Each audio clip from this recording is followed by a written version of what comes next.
Bien, vamos a hablar del fin de la PSU. El Ministerio de Educación anunció ayer un nuevo sistema de acceso universitario. Desde ahora van a haber 2 pruebas obligatorias, una de lenguaje, una de matemática, pero con menos preguntas, con 65 cada una. Además, se tendrán menos ponderación, se va a dar más énfasis a los resultados de las notas de la enseñanza media, NEM, y el ranking. Bueno, conozcamos más de cómo será el proceso de selección universitaria que vivió sus días más complejos en los últimos meses, ¿verdad? En las últimas pruebas. Estamos en contacto con Juan Eduardo Vargas, subsecretario de Educación Superior. ¿Cómo está? Muchas gracias por acompañarnos. Buenos días. Muy buenos días, Gonzalo. Gracias por la invitación. A ver, háganos, profesor, por favor, un resumen de cómo hacer esta nueva prueba. No la intermedia. Vamos a cómo hacer la nueva forma de seleccionar. Perfecto. A ver, es importante distinguir lo que es el sistema de acceso de lo que es el instrumento o la prueba de acceso. ¿Cómo va a operar el sistema de acceso para el próximo año? En primer lugar, tal como tú decías, va a disminuir la ponderación mínima que se le da hoy día a la PSU. ¿Qué significa eso? Significa que actualmente, para postular a todas las carreras, los estudiantes deben considerar que la prueba pesa o pesaba un mínimo de un 50% en su ponderación. Pues bien, eso cambia y las universidades, a contar del próximo año, tienen la autonomía de poder rebajar esa ponderación de 50% mínima exigida hasta a un 30%. No significa, y eso quiero aclararlo, que todas lo vayan a hacer. Dependerá de lo que cada universidad busque en sus potenciales estudiantes. Pero lo que en definitiva se hace... ¿Por qué se deja, perdón, para detenernos en eso antes de seguir avanzando? ¿Por qué se deja como una alternativa? ¿Por qué no se deja para todos que sea la ponderación del 30%? Sí, lo que pasa es que aquí lo que se quiere privilegiar, lo que el comité quiso privilegiar, es la autonomía, la flexibilidad de las instituciones, porque en definitiva los modelos educativos de cada universidad son diferentes, los perfiles de los estudiantes que ingresan a cada universidad son distintos y por lo tanto lo que finalmente cada universidad puede hacer es de alguna manera alternar o jugar con estas ponderaciones de acuerdo a lo que en su propio caso sea mejor en términos de predicción de un buen desempeño en la educación superior. No nos olvidemos, Gonzalo, que eso finalmente es lo importante. La ponderación, de alguna manera, lo que quiere hacer es seleccionar a estudiantes y seleccionarlos sobre la base del buen desempeño que se espera puedan tener hacia adelante. Habrá alguna universidad que diga, ¿sabe qué? Para mí lo más importante son las notas de enseñanza media, para mí lo más importante es el ranking, y en ese caso, eventualmente, podrá reducir las ponderaciones de la prueba hasta en un 30%. Secretario, pero no significa que necesariamente lo vaya a hacer. Ya, perfecto. Y también, para entender un poco la lógica de eso, ya se entiende la lista que usted ha explicado, pero por otra parte, cobra mucha más relevancia el desempeño de los estudiantes chilenos de ahora en adelante en el colegio, dándose más ponderación, más importancia al NEM, al ranking. Esta flexibilidad respecto a la ponderación de la PSU también va a servir para ecualizar los eventuales problemas que se susciten con las notas del colegio. ¿A qué voy? Me dio una vuelta un poco por Vespucio, pero para que se entienda. El típico tema de que colegios que a lo mejor pueden rifar las notas, o sea, colegios que sean más fáciles y claro, un promedio 6 en un colegio sea un 4 en otro colegio. No sé si me explico. Sí, perfectamente. A ver, es una realidad que se ha constatado en el sistema escolar de los últimos años, es decir, desde que el NEM y el ranking tienen el peso que tienen actualmente. De alguna manera se ha evidenciado una cierta alza en las notas de enseñanza media. Ahora bien, eso es un elemento que debe ser puesto en consideración por cada institución. Habrá algunas instituciones, habrá algunas universidades que mantendrán la ponderación de la prueba en un 80%, como es el caso de algunas universidades. Habrá otras que este elemento que tú mencionas de eventual alza de nota no será demasiado relevante. Sí. ¿De un 50%? Sí, que dijo 80, yo dije, chupalla. Ahí sí que cambiaría la cosa. No, Gonzalo, lo que pasa es que actualmente, para aclarar el punto, Ya. la ponderación mínima de la PSU es 50%, pero hay instituciones que ponderan más que eso. Hay algunas que ponderan hasta un 80% la PSU. ¿Y eso se va a mantener? Lo que se está haciendo... No, lo que se mantiene, lo que cambia es que la ponderación mínima se rebaja a un 30%. ¿Y la Habrá máxima alguna 50%? universidad... La máxima sigue siendo un 80% porque finalmente cada instrumento de acceso se pondera en un 10%. Ya, es que yo pensé que los cambios que se están estableciendo se dejaba entre 30 y 50%, o sea que no iba a haber universidades que llegaran al 80%. No. Se mantiene insisto, aquí de 30 a Exactamente. 80%. Exactamente. Ya. Y aquí lo importante es que finalmente cada institución debe moverse de acuerdo a lo que ella estime que es mejor predictor, de acuerdo a lo que ella estime es el mejor indicador del perfil de sus estudiantes. Pero Gonzalo, ese es un elemento. Hay otro elemento que también es interesante destacar porque va en la línea de una mayor equidad en el acceso. Y es el siguiente. Hasta el día de hoy, si un estudiante no obtiene 450 puntos ponderados entre matemática y lenguaje, no puede postular a través del sistema a una carrera universitaria. Nosotros estamos incorporando la posibilidad de que un estudiante que se encuentre en el 10% superior en términos académicos en su establecimiento escolar pueda también postular, independientemente del puntaje que haya obtenido en la prueba. Y eso también beneficia a un número cercano a 6.000 estudiantes, que son buenos estudiantes, pero por razones diversas, digamos, o porque tuvieron un mal día, o el colegio en el que estudiaron no los preparó suficientemente bien, no pudieron obtener un buen puntaje, pero son buenos estudiantes en definitiva. Sí, lo otro que es importante conocer es de qué manera se va a corregir la inequidad que existe en la naturaleza de nuestros establecimientos educacionales. ¿A qué voy? No todos los alumnos tenían la misma cantidad de materia, no todos los alumnos accedían a los mismos contenidos, por lo tanto llegaban a dar una prueba donde se evidenciaba en el resultado que no era lo mismo si estudiaste en el colegio A o en el colegio Z. ¿Cómo se corrige eso? Porque también hay cambios en ese sentido. Efectivamente, y ese es un punto extremadamente relevante. A ver, lo que el comité buscó es medir aquellas competencias, incorporando los contenidos que en verdad son los esenciales para predecir el buen desempeño de un estudiante en la educación superior. Lo voy a ejemplificar de la siguiente manera, Gonzalo. Hoy día en la PSU de Matemática, por ejemplo, se incorpora el contenido vinculado a interpretación de funciones logarítmicas. Eso para un estudiante de ingeniería puede ser relevante, pero para un estudiante de Derecho evidentemente no lo es.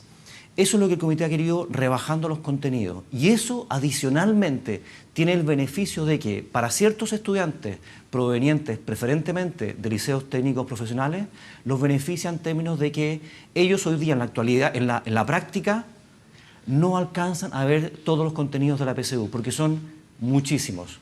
Entonces, al rebajarlos en cerca de un tercio, se aumenta la posibilidad de que esos estudiantes finalmente puedan ver esos contenidos en el colegio y, por lo tanto, puedan tener un mejor desempeño en la prueba.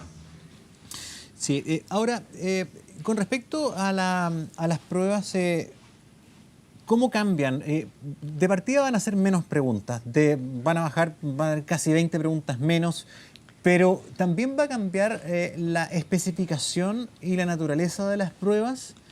Se va a cambiar la orientación, las pruebas general de lectura y de matemáticas van a ser con otro enfoque y se va a hacer pruebas más específicas, más apuntando a los intereses de cada establecimiento, cada carrera. ¿Cómo va a ser el panorama ahora? Sí, a ver, el camino que se sigue es el siguiente. Se va a hacer una prueba de transición este año, otra prueba de transición el próximo año y finalmente se termina con una prueba definitivamente distinta el año 2022. Estamos hablando de las pruebas obligatorias. Claro. ¿Por qué hacemos este camino de transición? Fundamentalmente porque no queremos perjudicar a aquellos jóvenes que se han preparado para un cierto formato de prueba.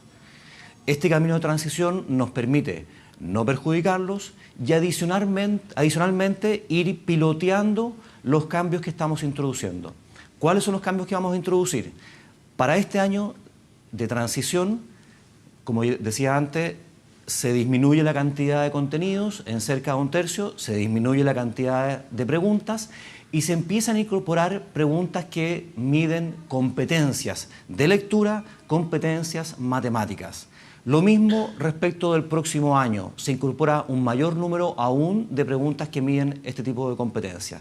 Y finalmente, el año 2022 terminamos en una prueba que mide propiamente tal competencias lectoras por una parte y competencias matemáticas. Ahora bien, esas son las pruebas de carácter obligatorio.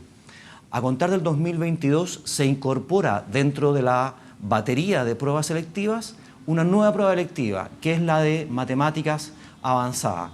Con lo cual, en las pruebas selectivas vamos a tener la de ciencias, la de historia, a las cuales se adiciona, se suma la de matemáticas avanzada.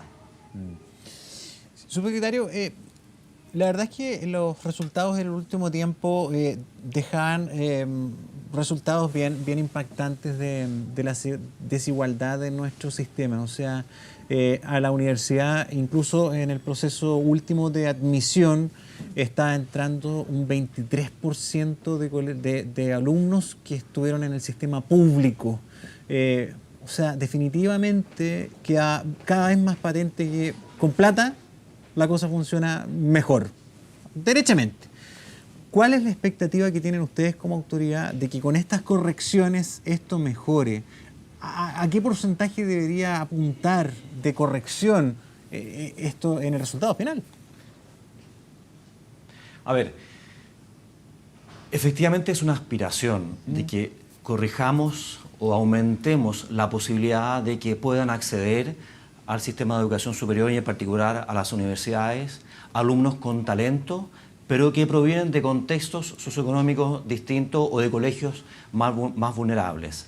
No te puedo decir, Gonzalo, cuál es el porcentaje al cual vamos a aspirar, pero sí te puedo decir enfáticamente que buscando mejorar el instrumento de acceso, es altamente probable que también podamos conseguir disminuir las brechas. Los pilotos de las pruebas nuevas que ha hecho el DEMRE muestran efectivamente una disminución en las brechas, que es bastante comprensible, porque dado que estamos midiendo menos contenidos y más competencias, que de alguna manera se vinculan a la destreza, se espera que eso se distribuya de igual manera dentro de la población. Pero para tener una Con referencia, sí. para no esperar tanto para tener una noción, y esos pilotos más o menos, ¿qué disminución muestran?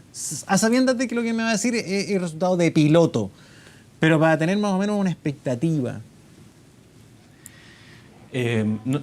Gonzalo, son disminuciones de brechas relevantes, no son menores, pero sería imprudente de mi parte dar un porcentaje porque son pilotos que necesitan ser ampliados, fueron realizados sobre la base de una muestra de 9.000 estudiantes y es necesario profundizarlos más para poder decir a ciencia cierta que efectivamente las brechas son disminuidas y en una cantidad relevante. Con todo, yo quiero resaltar que es algo importante y que no es la única vía, el cambio en el instrumento de acceso a través de la cual puede aumentar la equidad. Otra medida, de hecho, perdona Gonzalo, lo menciono rápidamente, que va en esa línea es que estamos aumentando el espacio para que las universidades puedan aceptar por otras vías a estudiantes talentosos, independientemente de su resultado en las pruebas.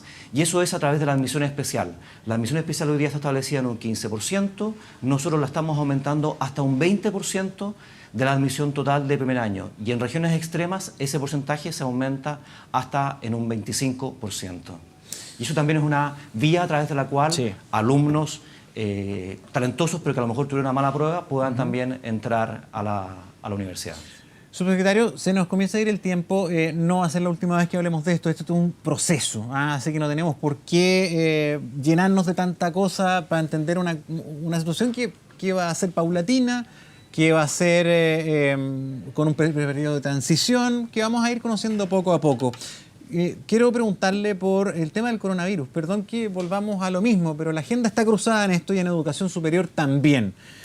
Solo un dato, última hora. Francia prohíbe las reuniones de más de 100 personas desde ya en todo el país. Hemos visto que hay países que han suspendido las clases. O sea, las universidades están haciendo derechamente las clases online. ¿Vamos a tener que pensar en eso desde ya? A ver, estamos, y en esto quiero llamar también un poco a la calma en el sentido que estamos monitoreando día a día la situación del coronavirus con el Ministerio de Salud. Y en cuanto se evalúe que es pertinente elevar los protocolos que ya nosotros distribuimos con las instituciones de educación superior, lo vamos a hacer. Con todo, es importante señalar lo que tú dices, que en el caso de las instituciones de educación superior, eventualmente podrían suspenderse clases presenciales o algunas clases presenciales, porque esas instituciones tienen, en términos generales, los medios para poder impartir clases a través de otros medios, clases virtuales, clases online. Sí. Y en ese caso, claro, el daño se atenúa bastante. De hecho, sabemos que ya varias instituciones están trabajando en sus plataformas para estar preparados para eventualmente tener que impartir clases en modalidades distintas. Pero es algo que, insisto, Gonzalo, estamos evaluando y en cuanto el Ministerio de Salud nos lo informe, vamos a enviar un nuevo protocolo con las medidas de seguridad adicionales que eventualmente se deban tomar. Sí, vamos a estar, por supuesto, nosotros también siendo canal para amplificar esa información. Y además que no es tan dramático. Si en el mundo de hoy parece de toda lógica que haya muchas cosas que se puedan hacer a distancia. Esto tal vez, esta enfermedad a lo mejor en el mundo va a significar el empujón para que cambiemos muchas cosas. A lo mejor nuestro modo de trabajar, nuestro modo de estudiar, actividades que también se tienen que modernizar y que tal vez no lo han hecho porque seguimos con una visión muy convencional de las cosas. Opinión personal, humildemente. Pero ¿sabe qué? Hay un tema que me preocupa y no es que yo sea un mal pensado por la vida, subsecretario, pero lo he reporteado y lo he conversado con profesores que trabajan en universidades privadas, los cuales ya están trabajando en lo que usted dice, en las clases online. Se les pidió empezar a subir material a las plataformas, se les paga por los contenidos. La pregunta es, como apoderados, ¿quién va a velar por nosotros que pagamos matrícula? Pagamos una carrera de pregrado con características presenciales, porque carreras online ha habido siempre, pero eran más baratas. Entonces, si esto va a significar que a lo mejor va a haber el entusiasmo de algunos establecimientos, bueno, online, pues, vamos a contratar menos profe, y todo van para adentro y seguimos cobrando lo mismo. ¿Hay preocupación al respecto o no, sinceramente? Sí, por supuesto que sí, Gonzalo, y el punto que tú planteas es relevante. A ver, una pequeña aclaración. ¿Ya? Las clases online pueden ser vistas o aparentemente parecen ser más sencillas, pero ojo que una verdadera clase online exige no solamente transmitir contenido de manera virtual, sino también la existencia de tutores que vayan acompañando a los estudiantes. Sí, sí, sí. Pero a lo que voy, que el precio no es el mismo. O sea, una carrera online sí, no vale lo mismo, hablando de costos, que la carrera presencial. Sí, pero no necesariamente la diferencia es tan sustantiva como pueda parecer. Pero más allá de eso, aquí lo relevante es que si una persona acuerda con una universidad o una institución una determinada modalidad, en este caso a clases presenciales, bueno, las clases deben impartirse de esa manera. Sin embargo, la Superintendencia de Educación Superior emitió una circular el año pasado, en la cual establece cuáles son las causas que pueden permitir que una institución invoque causa mayor o fuerza mayor para poder cambiar la modalidad en la cual imparte sus clases. Es decir, en el caso, por ejemplo, que vimos a fines del año pasado, o en un caso en el que, no sé, el coronavirus se expanda, claro, uno podría pensar que eso es una causa de fuerza mayor. Pero en cuanto a esa razón, esa causa remita, las universidades debiesen volver a modalidades de enseñanza similares a las que el estudiante acordó originalmente con esa institución. No sé si me explico, Gonzalo. Sí, perfecto, perfecto. Bueno, ha sido súper nutritiva la conversación. Más adelante, por supuesto, seguiremos hablando de todos los temas respecto al nuevo proceso de selección. Gracias, subsecretario, por acompañarnos. Que tenga muy buen día. Igualmente, muchas gracias.